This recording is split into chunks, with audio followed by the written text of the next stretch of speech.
A day in my life as your inday nga napahipid diri sa daplin kay tungod ni Christine. And yes, mao ni ang mga paghitabo atong pagbagyong Christine.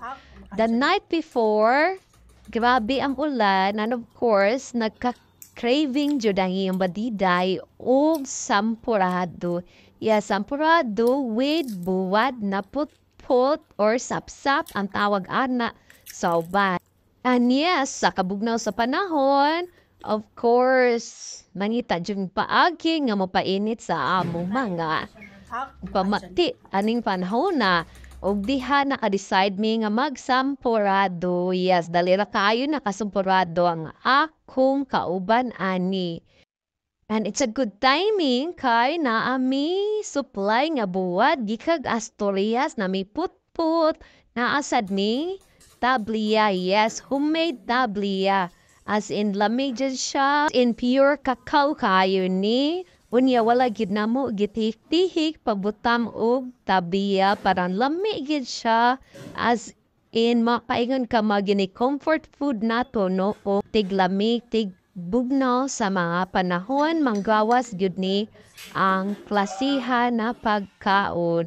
Of course, ato lang nang butangan og tamis. So, depende na ninyo kung namoy sugar. Pwede rasad, butangan ninyo og condensed milk kung maiyong gusto nga tamis. So, it depends sa inyohang lasa. So, hamo na'y magbutang. Og mauna na siya, ready to serve na. And then, before tamo trabaho, mukaon sa tama, inday mga untro. So, mauna siya ang resulta sa putput ug ang sampurado.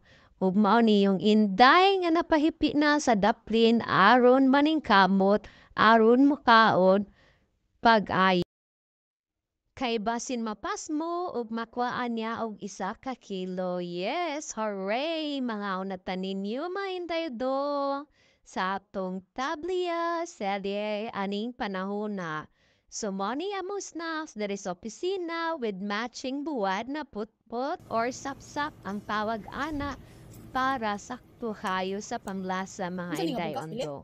So, ang uban ana, bread ng ilang ganahan. So, sa ako mas prefer jud ko og buwad ipares labi na tong lunggo-lunggo mabuwad nga portoy olo kato may lami sad po siya. But anyway, this is it and thank you for watching.